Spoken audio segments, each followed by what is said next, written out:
ભગવાનને વચન યાદ આવ્યું. આ વચન આપ્યું ક્યારે? મહાભારતની તો બહુ ઊંડાણપૂર્વકની કથાઓ છે. દાદા ભીષ્મને ભગવાને વચન ક્યારે આપ્યું? તો કહે છે કુરુક્ષેત્રના મેદાનમાં જ્યારે યુદ્ધ ચાલે છે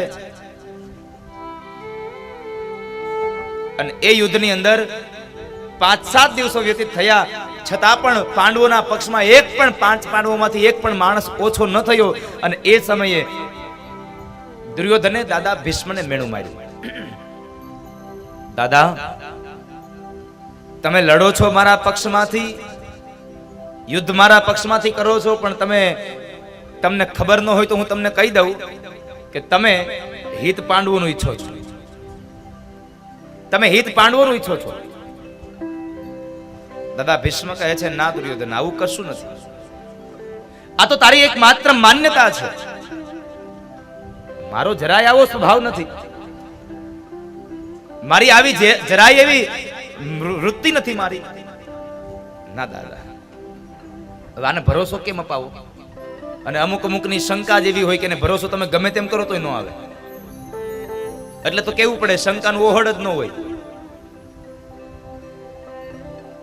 જીવનમાં શંકા કોઈ દિવસ ન કરવી. શંકા કુશંકાઓથી માણસનું જીવન આખું વિખાઈ જાય છે. અને એકવાર મનમાં શંકા ઘરે ને પછી જિંદગી ભરી શંકા ન જાય. માટે જિંદગીમાં શંકાઓ ન કરવી. જીવનમાં શંકાને સ્થાન આપ્યું એટલે સમજો તમારું જીવન હવે અધોગતિના પથ ઉપર ચાલતું થઈ ગયું.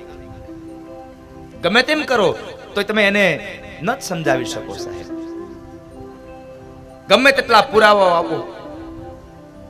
દાદા ભીષ્મ કહે છે હવે મારે આની શંકા દૂર કેમ કરવી? દાદાએ અંતમાં કીધું એક કામ કર દુર્યોધન, તને ભરોસો નથી ને તો આજ રાત્રે જ્યારે હું મારા ઓરડાની અંદર બેઠો હોઉં, ભગવાનનું ભજન કરતો હોઉં, ત્યારે તારી પત્ની ભાનુમતીને મારી પાસે મોકલજે. હું એને અખંડ સૌભાગ્યવતી ભવના આશીર્વાદ આપી દઉં અને પછી કાલ તારા પક્ષમાંથી યુદ્ધ કરું તો તને ભરોસો આવશે? હા દાદા, તો મને ભરોસો આવે. તમે જો ભાનુમતીને અખંડ સૌભાગ્યવતીના આશીર્વાદ આપી દો એટલે પછી મને ભરોસો આવે. કઈ વાંધો નહીં. સાંજનું યુદ્ધ વિરામ થયું. દાદા પોતાના છાવણીમાં ગયા. રાત્રિના સમયે દાદા છાવણીમાં બેઠા બેઠા આંખો બંધ કરી અને ભીષ્મ ભગવાન કૃષ્ણનું ધ્યાન ધરે છે. કૃષ્ણનું જ્યારે ધ્યાન ધરે છે અને એ સમયે માથા ઉપર ફાળિયું બાંધ્યું, કાળી કામળી ઓઢી, એક હાથમાં ફાનસ લીધું, એક હાથમાં લાકડી લીધી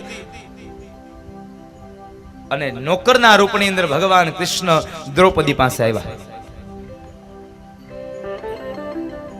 નોકરના રૂપમાં દ્રૌપદી પાસે રાત્રિ આવ્યા અને દ્રૌપદીને જગાડ્યા, જાગો. દ્રૌપદી કહે છે પણ અત્યારે? હા જાગો, જવાનું છે. દ્રૌપદીને જગાડીને લઈને જાય છે. સાહેબ હું કહું ના, દુનિયાનો સૌથી જો કોઈ મોટામાં મોટો રાજકારણી હોય તો એ કૃષ્ણ છે સાહેબ.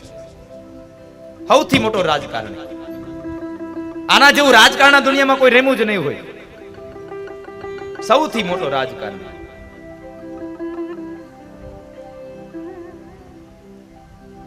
મેં સવારે કહ્યું હતું કે સાયન્સ વાળા લોકો ભગવદ ગીતાનો પાઠ કરે. અરે સાયન્સ વાળાને ક્યાં કરો છો? આ રાજકારણી હોય ગીતાજી વાંચે છે, એને એમાંથી ઘણું મળે છે. એક એક વાતને, આ દુનિયાની એક એક વાતને ભગવાન કૃષ્ણે ગીતાજીમાં લખી છે. આ દુનિયાનો એક પણ એવો પ્રશ્ન નહીં હોય કે જેનો જવાબ ભગવદ ગીતા ન આપી શકે. અદ્ભુત ચરિત્રો છે, અદ્ભુત લખ્યું છે ભગવાન.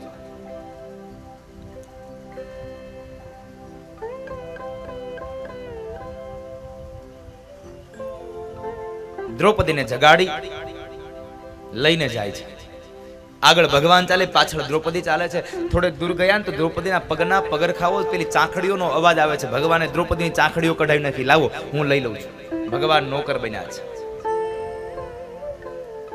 દાદા ભીષ્મની છાવણી આવી, ઉભા રહ્યા બહાર ભગવાન અને દ્રૌપદીને કહે છે કે દ્રૌપદી અંદર જાઓ, દાદાને પગે લાગી આવો. કારણ કનૈયાને ખબર હતી, ભગવાનને ખબર હતી કે જો દાદા ભીષ્મ ભાનુમતીને આશીર્વાદ આપી દે ને તો કાલ હવારમાં પાંડવોને કોઈ ન બચાવી શકે. કોઈ ન બચાવી શકે પાંડવોને.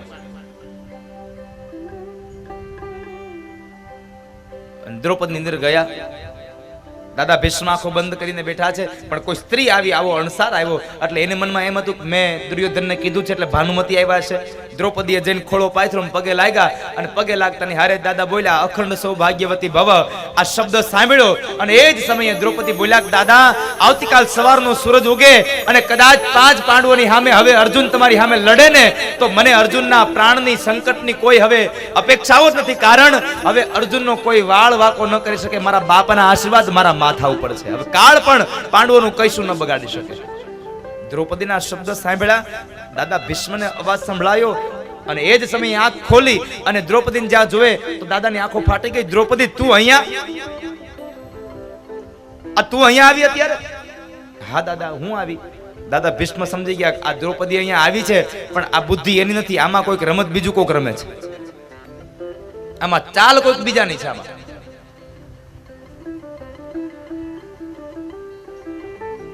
દ્રૌપદીને પ્રશ્ન કર્યો બેટા તું અહીંયા કોની સાથે આવી છે? દાદા હું તો મારા નોકર હારે આવી છું, દ્વારપાળ હારે આવી છું. એમ? ક્યાં છે તારું દ્વારપાળ? એ બહાર ઉભો. દાદા ભીષ્મ કહે છે દ્વારપાળ હારે આવી છો, નોકર હારે આવી છો? તો આજ મને કનૈયાનું ધ્યાન ધરવા બેઠો તો વારંવાર એની મૂર્તિ મને નોકર જેવી કેમ દેખાવા લાગી? મને તારા નોકર પાસે લઈ જતો. દાદાને લઈને નોકર પાસે જાય છે, બહાર આવે છે. ભગવાન જોઈ ગયા દાદા આવે છે, ભગવાન જરા નીચે જોઈ ગયા દાદા ક્યાંક હમણાં જો આ બધી બાજી ઉઘાડી ન કરી નાખી. ભગવાન તો એક હાથમાં આમ ફાનસ પકડીને ઉભા છે, એક હાથમાં લાકડી પકડી છે, કાળી કામળી ઓઢી છે, નીચે જોઈ ગયા. પણ દાદાથી રેવાયું નહીં ને, એટલે દાદા નજીક આવ્યા, ભગવાનના ચહેરા સામુ જોવે છે. જરા ચહેરો ધૂંધળો દેખાયો એટલે દાદા ભીષ્મએ ભગવાનના હાથમાંથી ફાનસ લઈ અને ભગવાનના મોઢા પાસે લઈ ગયા. અંજા જોવે છે એટલે ચહેરો જરાક આમ દેખાતો ઓળખીતો આવ્યો એટલે દાદા ભીષ્મએ દ્રૌપદીને કીધું કે બેટા મેં આ માણસને ક્યાંક જોયો હોય એવું મને લાગે છે. ભગવાન વધારે નીચે જોઈ ગયા, હમણાં ક્યાંક આ બધું ચતું થઈ જશે. પણ દાદા ભીષ્મથી ન રેવાયું એટલે માથા ઉપરની કામળી ઉતારી અને માથે બાંધેલું જે ફાળિયું હતું, જ્યાં ફાળિયું છોડે છે એ જ સમયે ભગવાનના જુલ્ફો રહેરાયા અને જ્યાં ભગવાનના નજર સામે આમ નજર કરે મુખારવિંદ સામે, ઓહો આ તો કૃષ્ણ છે. દાદા ભીષ્મએ 2 હાથ જોડી અને ભગવાનના ચરણારવિંદમાં બેસી અને પ્રાર્થના કરી છે, પ્રભુ આ તમે મને છેતરી ગયા છો, મારા તપ અને જપની મારી પ્રાર્થનાનું મને આ પરિણામ મળ્યું, મારી સાથે છેતરપિંડી. ભગવાન બોલ્યા છે દાદા તમારી પ્રાર્થનાનું જરાય તમને ખરાબ ફળ નહીં મળે. તમારી પ્રાર્થનાથી તો હું ખૂબ પ્રસન્ન થયો છું. મેં તમારી હારે કોઈ કપટ નથી કર્યું. આ ધર્મના યુદ્ધમાં મારે જે કરવું જોઈને એ જ મેં કર્યું છે. આ કોઈ રાજગાદી માટે યુદ્ધ નહોતું, આ તો ધર્મનું યુદ્ધ હતું. કૌરવો અને પાંડવો તો ધર્મ માટે લડતા હતા, ધર્મનું યુદ્ધ હતું. અને હંમેશા વિજય ધર્મનો જ થાય છે, સત્યનો જ થાય છે અને સત્યના પક્ષમાં ઈશ્વર હોય છે. સાહેબ